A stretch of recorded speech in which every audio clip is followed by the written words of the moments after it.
Quero convidá-lo para que veja comigo algumas fotos da minha adolescência.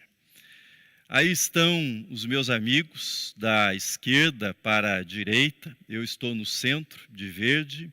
Da esquerda para a direita, Ismael, José Elias, o outro é um aluno do Instituto Maranata.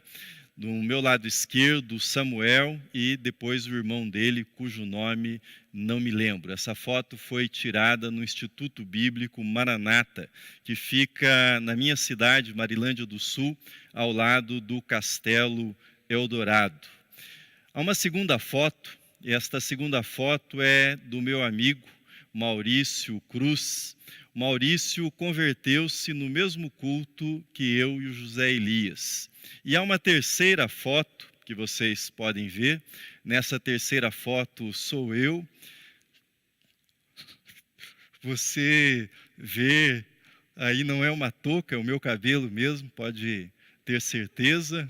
São os anos 80, e eu estou segurando a minha Bíblia. E do lado está um aluno do Instituto Bíblico Maranata. Essa foto foi tirada na casa do pastor Benedito Faria, pastor que nos acompanhou nos primeiros anos da conversão.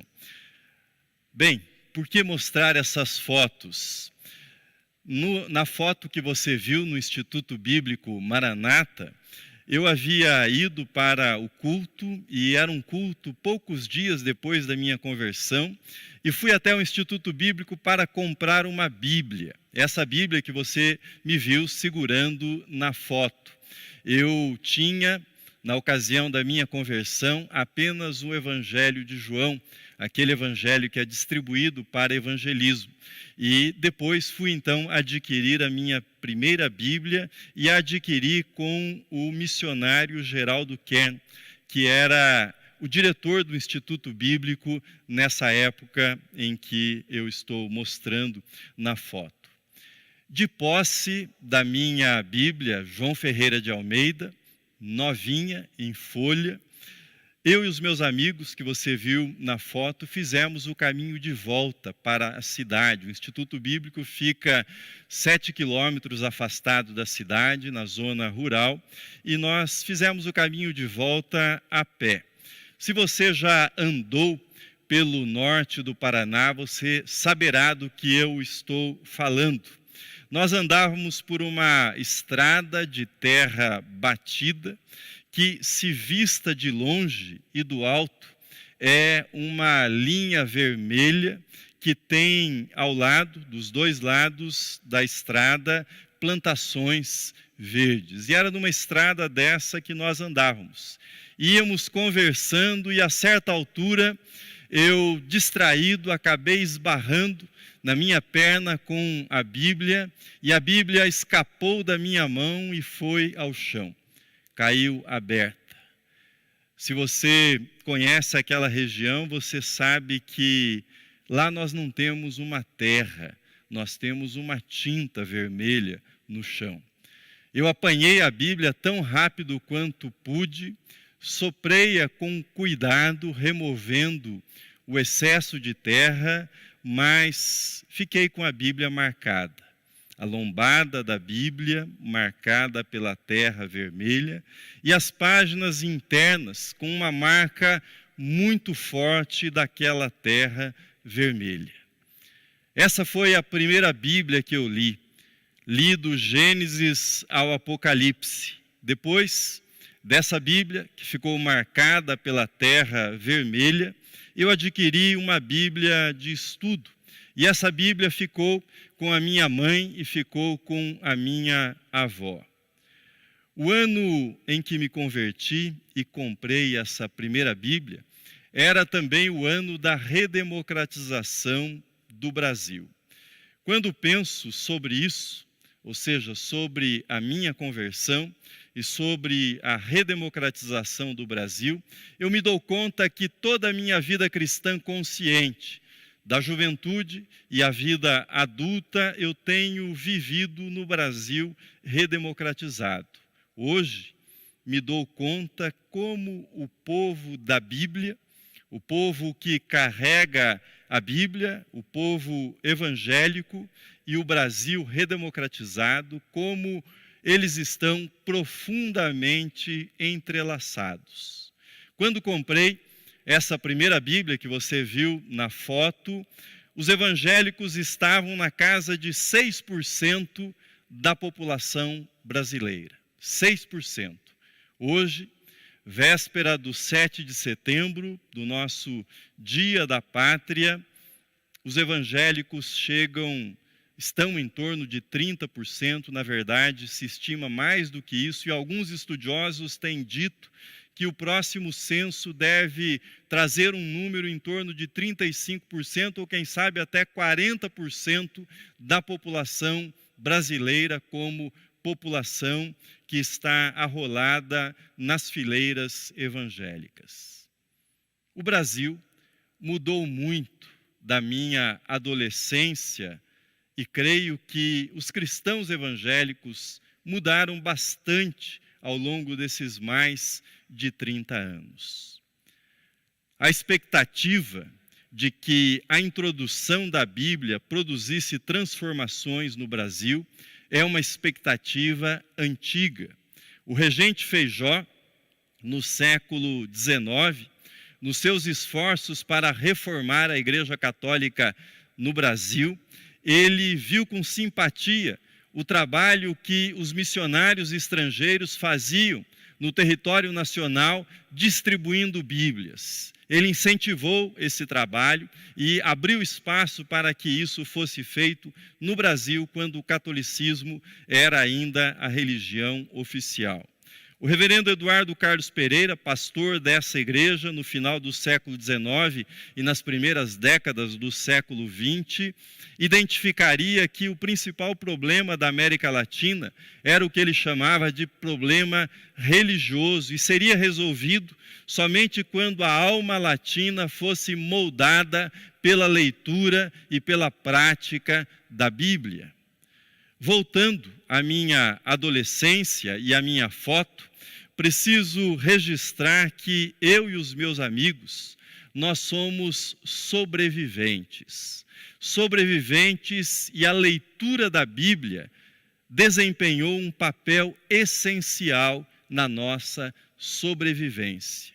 Dos meus amigos de adolescência, alguns de infância e de adolescência, seguramente mais de 10 morreram antes dos 20 anos de idade.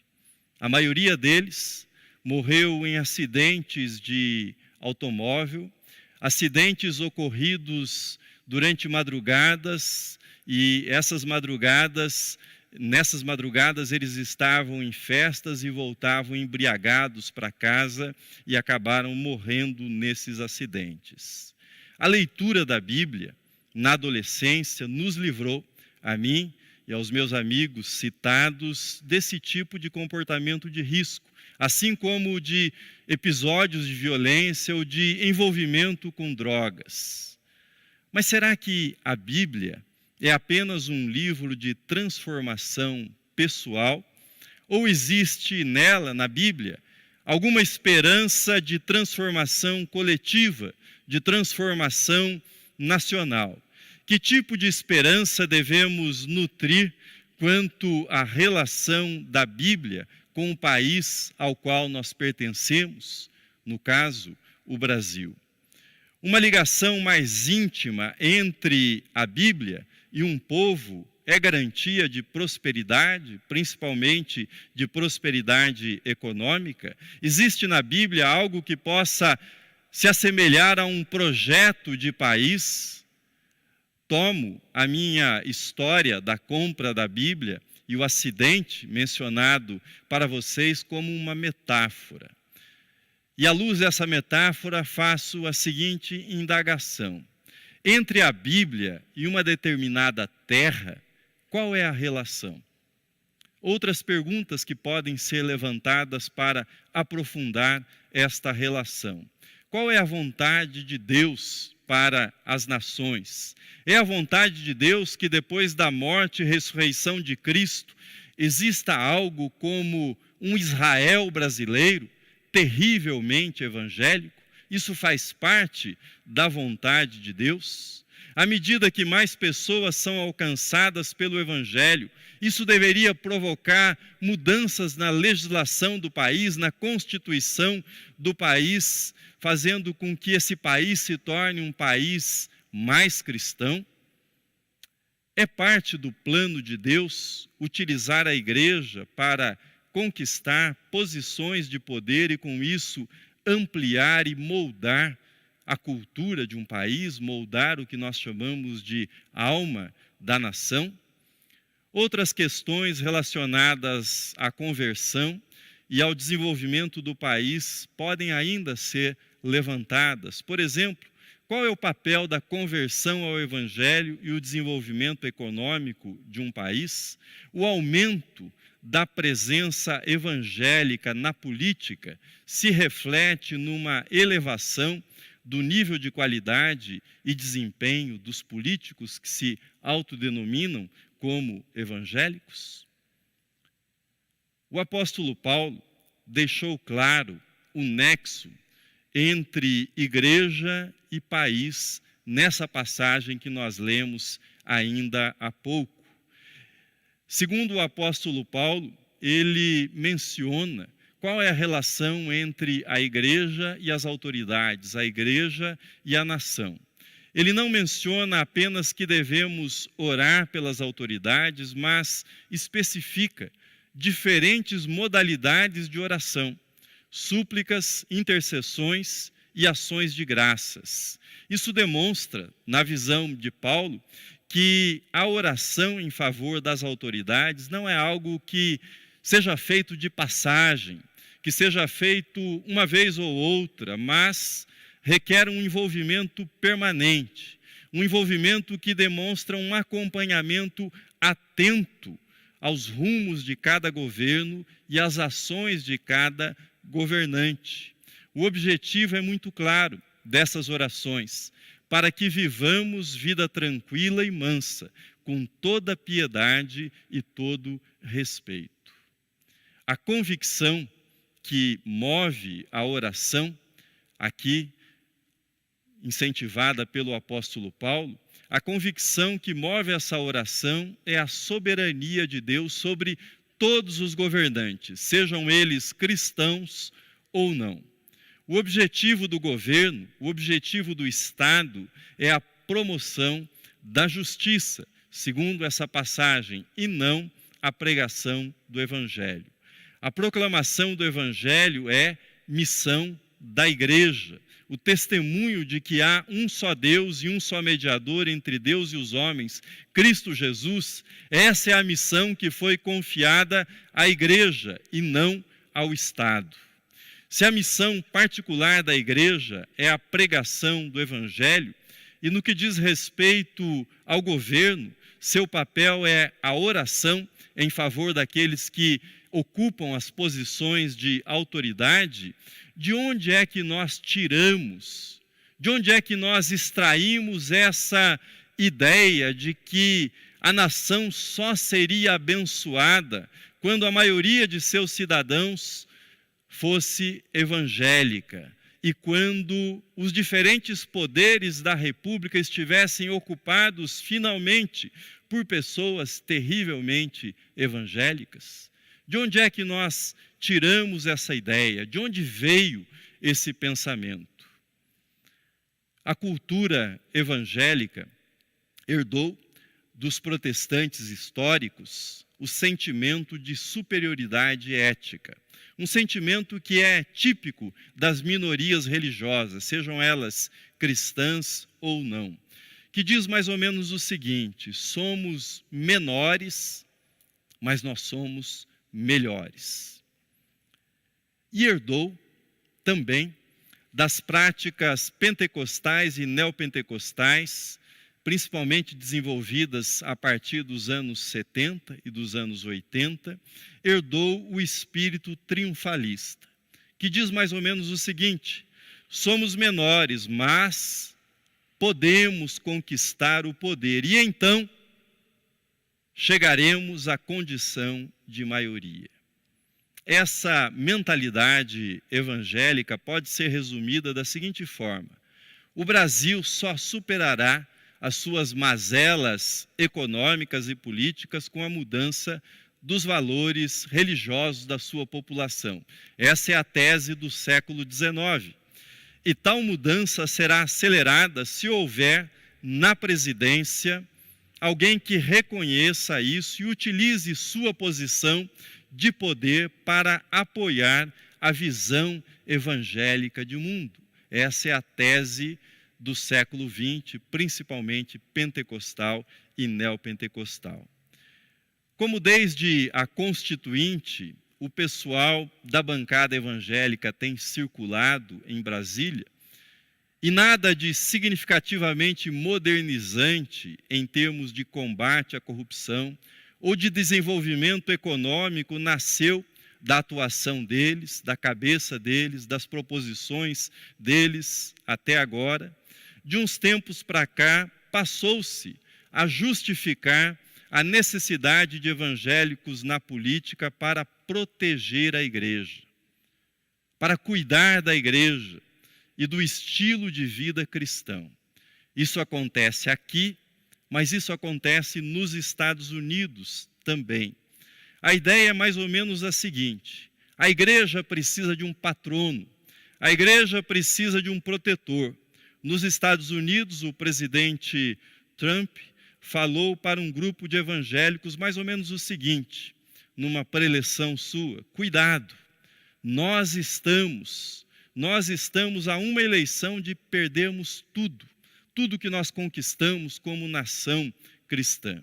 O que ele estava dizendo é mais ou menos o seguinte: olha, o meu governo é o governo que vai preservar a igreja e os valores bíblicos. Mais ou menos a mesma coisa tem sido feita no Brasil.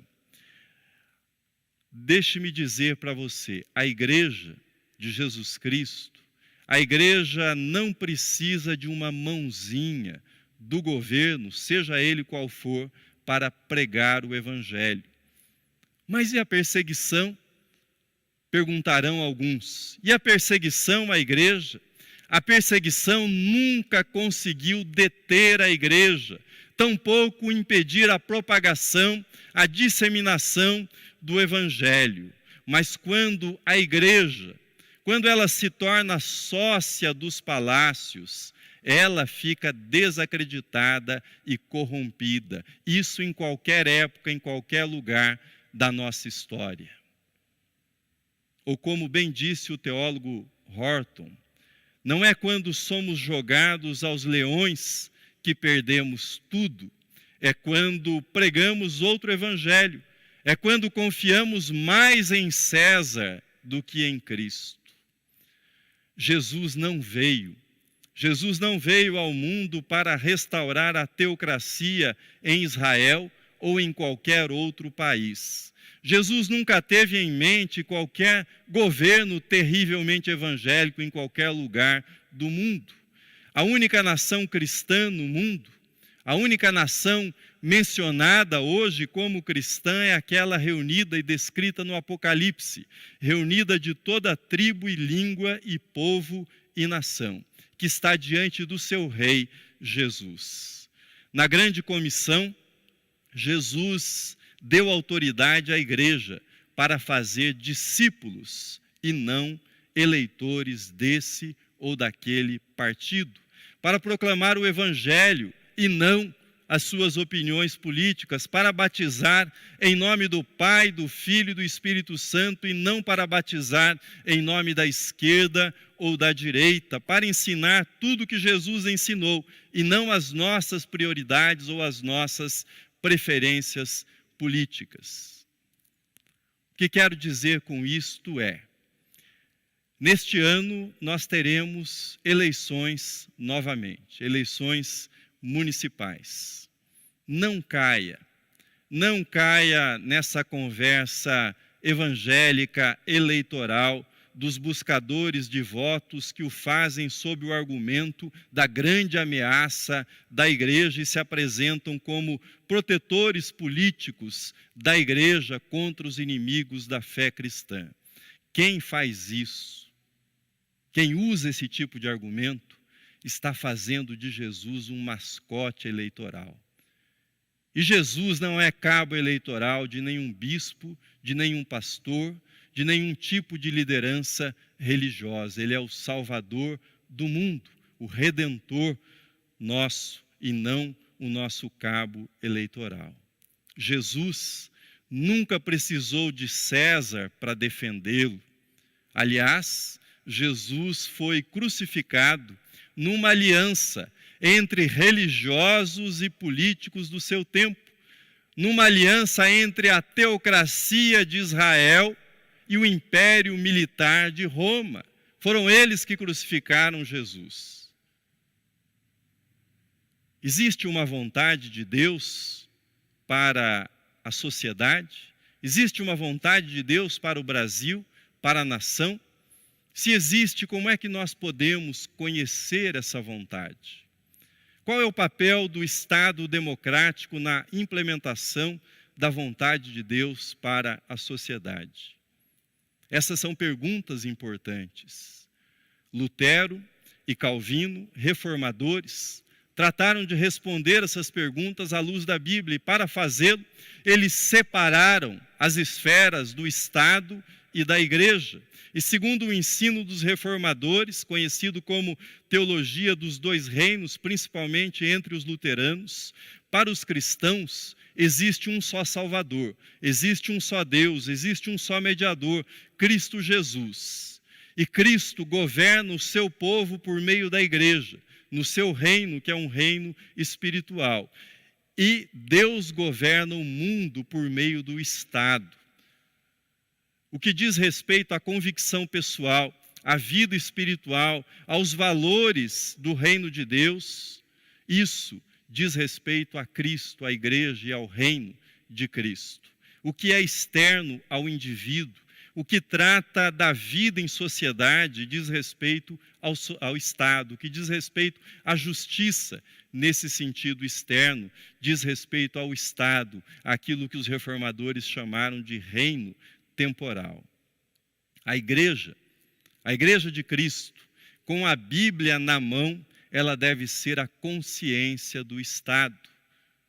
Ela não é serva do Estado e ela não é soberana sobre o Estado, mas é detentora de voz profética em um país, em uma nação. E essa voz profética é sempre na direção de que o Estado se mantenha nos seus limites como promotor da justiça, para que haja vida tranquila, para que haja vida mansa, para que haja piedade e respeito entre todas as pessoas. Como eu disse para vocês, tenho vivido minha vida cristã da adolescência até agora nesse Brasil, o Brasil redemocratizado. Tenho vivido minha vida cristã nesse Brasil que viu o crescimento vertiginoso das igrejas evangélicas nesses últimos 30 anos. E eu gostaria de resumir para você o que hoje é a minha visão e a minha experiência como cristão em relação à pátria brasileira. E resumo na seguinte frase: espere menos da democracia, mas trabalhe por mais democracia. Espere menos da democracia, mas trabalhe por mais democracia. Por espere menos da democracia, eu dou expressão a certa frustração que temos depois dessas mais de 3 décadas de experiência democrática. E a frustração que tem acompanhado essas 3 décadas é mais ou menos a seguinte: a nossa frustração com a democracia e com aqueles que chegam ao poder e depois de conquistar o poder se deixam corromper no exercício desse poder. Aqueles que conquistam o poder, mas acabam, depois de conquistá-lo, praticando as mesmas coisas que condenavam em seus antecessores. Mudam as pessoas, mas as estruturas, infelizmente, não são mudadas. Mudam os personagens, mas a história é a mesma. Morre o rei, mas sobrevive a realeza. E corrijam-me se eu estiver enganado. Não é essa a nossa frustração hoje? Não é exatamente esse o nosso sentimento de frustração? Mas sejamos justos. Sejamos justos. Os governantes, eles são, em qualquer nível, eles são uma amostra da população. As qualidades e defeitos dos governantes são qualidades e defeitos presentes na população brasileira. Foi o filósofo Habermas quem disse que as democracias modernas, elas exigem dos seus cidadãos qualidades que elas não conseguem incutir neles. Uma democracia, segundo ele, para funcionar bem, precisa contar com bons cidadãos, precisa contar com pessoas honestas, pessoas civilizadas, pessoas que sejam capazes de agir pensando no bem do próximo, respeitando o próximo, de agir com respeito, com consciência na administração do dinheiro público, pessoas que fazem aquilo que é certo, não somente por medo da punição, da coerção da lei, mas fazem aquilo que é certo por convicção, por amor àquilo que é certo e não apenas com medo da punição. A democracia pressupõe, para funcionar bem, um tipo de pessoa, um tipo de gente, um tipo de cidadão que seja portador de valores que a própria democracia sozinha não consegue gerar, não consegue criar. Quem desvendou esse paradoxo, quem desvendou essa contradição foi Martin Luther King, líder dos direitos civis nos Estados Unidos, líder da luta pelo fim da segregação racial nos anos 60. E Luther King, ele fez a seguinte explicação para mostrar essa diferença, aquilo que o governo pode produzir, aquilo que as leis podem produzir e aquilo que o evangelho pode produzir e que, em produzindo na vida de uma pessoa, ajudará uma nação. Luther King dizia, naquele contexto onde negros e brancos tinham de circular por espaços separados e a entrada de pessoas negras em determinados estabelecimentos era vetada, Luther King dizia o seguinte, que o governo, o Estado, pode exigir que um homem branco receba uma pessoa negra em seu estabelecimento, em seu restaurante, por exemplo. O Estado poderia impedir que brancos racistas linchassem um homem negro, mas nenhum governo, dizia Luther King, poderia forçar uma pessoa branca a amar uma pessoa negra, pois isso exige transformação do coração, transformação interior. Nenhum governo pode fazer isso, mas Cristo pode, o Evangelho pode. O Evangelho tem feito, o Evangelho tem transformado o coração de pessoas. Termino essa meditação. Voltemos à minha primeira Bíblia, manchada pela terra vermelha do norte do Paraná. Hoje, recordo o acontecimento e olho para aquela Bíblia como uma espécie de metáfora. Uma metáfora. Se a fusão entre Bíblia e a terra brasileira, a fusão entre Bíblia e nacionalidade, a fusão for o alvo, certamente nós teremos um Brasil terrivelmente evangélico, mas pouco cristão, ou superficialmente cristão. O vínculo, explico a razão desse argumento, o vínculo entre religião e sangue, o vínculo entre religião e raça, o vínculo entre religião e pátria, o vínculo entre religião e nacionalismo, o vínculo entre religião e poder político não funcionou em lugar nenhum do planeta. Os resultados foram e são trágicos sempre que nós juntamos religião e poder político, religião e nacionalidade, religião e raça. O resultado é sempre tragédia. A pior das tragédias, sem dúvida alguma, foi a experiência alemã, sob a liderança de Adolf Hitler, onde, na Alemanha, se deu a fusão entre cristianismo e arianismo. E vocês sabem o resultado disso. O resultado foi um processo vergonhoso que ficou conhecido como nazificação da igreja na Alemanha. Nesse sentido, Deus nos livre de um Brasil terrivelmente evangélico. Isso seria uma verdadeira tragédia para o Evangelho de Jesus Cristo e para a nação. Mas há uma outra forma de olhar para a minha primeira Bíblia, manchada pelo vermelho da terra paranaense. E esse outro modo não é esse modo da fusão entre Bíblia e terra, entre Bíblia e nacionalismo, entre Bíblia e patriotismo, entre Bíblia e poder. Não é esse tipo de fusão, não é esse tipo de relação. As manchas vermelhas naquela Bíblia lembram, para mim, o sangue de Jesus.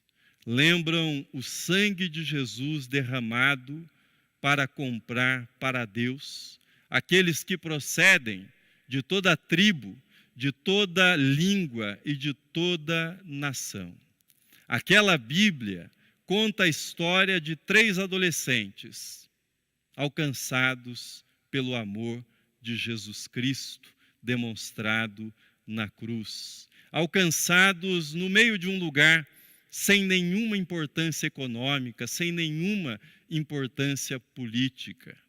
Aquela Bíblia, manchada pela terra, conta a história do sangue de Jesus, que purifica de todo o pecado e que faz daquele que crê nele uma nova criatura. Aquela Bíblia manchada conta a história da minha esperança para o Brasil. Jesus Cristo, crucificado, morto e ressurreto. A Ele seja a glória na terra e no céu, hoje e para sempre. Amém.